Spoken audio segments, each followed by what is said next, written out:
हरे कृष्ण कृष्ण कृष्ण हरे हरे, हरे राम राम राम हरे हरे। आप सभी को भारत के स्वतंत्रता दिवस की और आज शुभ दिन, शुभ तिथि एकादशी की कथा, उसकी भी आप सभी को बधाई। स्वतंत्रता दिवस की भी बधाई पूरे देशवासियों को। 15 अगस्त 2020 74वां ये स्वतंत्रता दिवस हमारा 74, इसकी भी बधाई और एकादशी की कथा की भी आप सभी को बहुत बहुत बधाई। तो एकादशी की कथा है, तो जो व्रत रखना चाहते हैं लेकिन सुनने की साधन नहीं है, तो उन तक आप ये कथा अवश्य पहुंचाएं ताकि वो इस कथा को सुन करके व्रत को रख सकें। आगे भी कथा एकादशी की चल ही रही है, जितनी भी एकादशियां पीछे गई हैं उनकी कथा भी आप सुन सकते हो। और ये उसी कड़ी में आगे कथा भाद्रपद कृष्ण पक्ष की एकादशी की कथा है। आइए प्रारंभ करते हैं। भगवान ने कुंती पुत्र युधिष्ठिर को ये कथा सुनानी प्रारंभ की। अब कुंती पुत्र युधिष्ठिर ने भगवान से ये प्रश्न किया कि भगवान, भाद्रपद कृष्ण पक्ष की जो एकादशी तिथि आती है उसका महत्व क्या है, उसका क्या फल मिलता है, ये आप उसकी विधि भी मुझे बतलाइए। तो भगवान ने कहा कि सब प्रकार से समस्त पापों को नाश करने वाली ये एकादशी की कथा है। इसका नाम अजय एकादशी है और इस दिन भगवान ऋषिकेश का पूजन किया जाता है और उसको जो ये पूजन करता है, व्रत भाव से करता है, तो फिर उसकी जो मनोकामना है वो पूर्ण होती हैं और उसे हे राजन अवश्य ही वैकुंठ धाम की प्राप्ति भी होती है। इसलिए इसका जो इतिहास है, ये कथा को फल क्या मिलता है, मैं उसका तुम्हें वर्णन कहता हूं, ध्यान पूर्वक सुनना। कहने लगे कि प्राचीन काल में एक राजन था, हरिश्चंद्र नाम का, सत्यवादी था, बहुत ही अच्छा वो राज्य अपना चला रहा था राजा।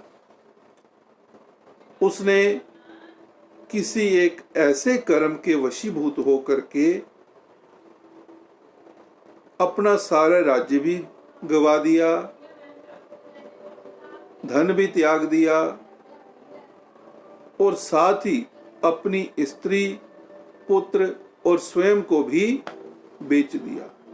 कोई ऐसी परिस्थितियां बन गई, ऐसा कुछ कार्य हो गया कि उसको ये सब त्यागना पड़ा।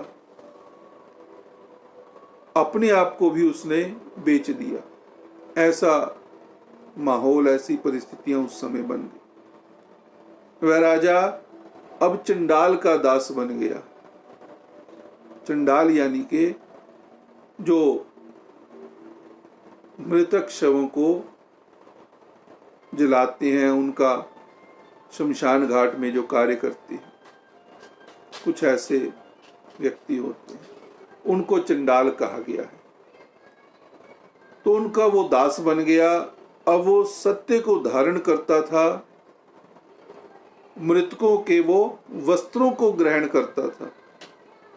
ऐसा एक राजा ऐसा कर्म पर आ गया, मगर किसी भी प्रकार से उसने सत्य को नहीं त्यागा। सत्य के रास्ते पर ही वो चलता रहा, कभी विचलित नहीं हुआ। लेकिन वो कई बार राजन जो है बीच में सोच सोच करके विचार करता था ये कि मैं इस परिस्थितियों में तो आ गया हूं, लेकिन कैसे इससे मैं बाहर जाऊं, आगे मैं कहां जाऊं, क्या करूं, किससे मेरा उपाय करने से मेरा उद्धार हो, मैं कौन सा ऐसा कार्य करूं। बहुत समय बीत गया। ऐसे ही जब राजा थोड़ा अकेला बैठता तो ऐसे ही मन में विचार सोचने लगता। लेकिन कितने ही वर्ष बीत जाने के बाद एक बार ऐसे ही मायूस होकर के बैठा और सोच रहा था, तो उस समय गौतम ऋषि जी वहां से जा रहे थे आगे को। उन्होंने देखा कि ये व्यक्ति बहुत उदास लग रहा है, चिंता में लग रहा है। गौतम ऋषि पास पहुंचे उस राजा हरिश्चंद्र के पास, जो अब चंडाल का दास बना हुआ है, मृतकों के उतरे हुए वस्त्रों को धारण करता है, लेकिन सत्य का कभी भी उसने त्याग नहीं किया। उस राजन के पास गौतम ऋषि जब पहुंचे तो राजन ने उठ करके पहले नमस्कार किया, प्रणाम किया, उनको बैठने के लिए आसन दिया। इतना आदर सम्मान गौतम ऋषि जी ने जब देखा तो पूछा कि जब मैं यहाँ से गुजर रहा था, निकल रहा था, यहाँ से जा रहा था, तो मैंने तुम्हें देखा, तुम चिंता में मुझे लगे, कोई चिंता है? क्योंकि चेहरा, ये आंखें, ये चेहरा, ये सब कुछ बता देता है कि व्यक्ति कहाँ पर है, कैसा है। तो इसलिए मैं तुमसे पूछना चाहता हूं, तुम्हारे मन में क्या है, कौन सी चिंता है, तुम कौन सा दुख और चिंता अपने मन में लिए बैठे हो? मुझसे कहो, क्योंकि कहने से जो दुख है वो कम हो जाती है और कहने से खुशियां बढ़ जाती हैं। तो इसलिए जब गौतम ऋषि जी ने इतना कहा तो राजन ने सारी बात बतलाई। जब सारी बात सुनी, सब दुख का कारण सुना, तो कहने लगे, ऋषि जी ने कहा, गौतम ऋषि जी ने कहा कि हे राजन, तुम्हारे भाग्य से आज से 7 रोज बाद भाद्रपद कृष्ण पक्ष की एकादशी तिथि आ रही है। अजा नाम की एकादशी है। तुम विधि पूर्वक उसका व्रत रखना। जब उस विधि पूर्वक उसका व्रत रखोगे, इसके पुण्य के प्रभाव से तुम्हारे समस्त पाप नष्ट हो जाएंगे। इतना उन्होंने कह दिया।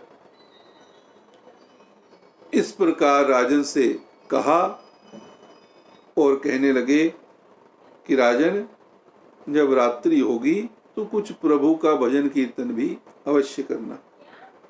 इतना कह करके गौतम ऋषि वहां से चले गए।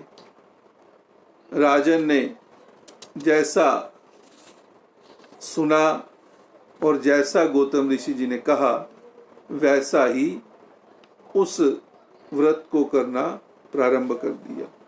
अब भाद्रपद कृष्ण पक्ष की एकादशी तिथि आ गई। विधि पूर्वक एकादशी के आने पर और रात्रि को भजन कीर्तन भी किया, एकादशी का दिन में व्रत भी किया, भजन कीर्तन किया। उस व्रत का ऐसा प्रभाव हुआ कि उसके समस्त पाप नष्ट हो गए। जो पाप होंगे, जाने में किए, अनजाने में किए, कैसे भी किए, वो सारे पाप नष्ट हो गए। और उसने अपने मृतक पुत्र को भी जीवित कर लिया। जो कष्ट में था, कोई दवा, कोई औषधि उसे नहीं लग रही थी, वो जीवित हो गया, लग गई। ऐसा एकादशी का व्रत उसे प्रभाव मिला। और उसकी अपनी स्त्री को वस्त्र तथा भूषणों से युक्त देखा उसने, कि पहले जहां पर तीनों ही अलग अलग हो गए थे, एक राजा से रंक बन गए थे, अब तीनों उस व्रत के प्रभाव से ऐसा हुआ कि धीरे धीरे वो अपने अवस्था में आने लगे इस व्रत के प्रभाव से। और उसके बाद पुनः उनको राज्य भी अपना मिल गया। अब ऐसी परिस्थितियां बन गई उस एक व्रत के करने से।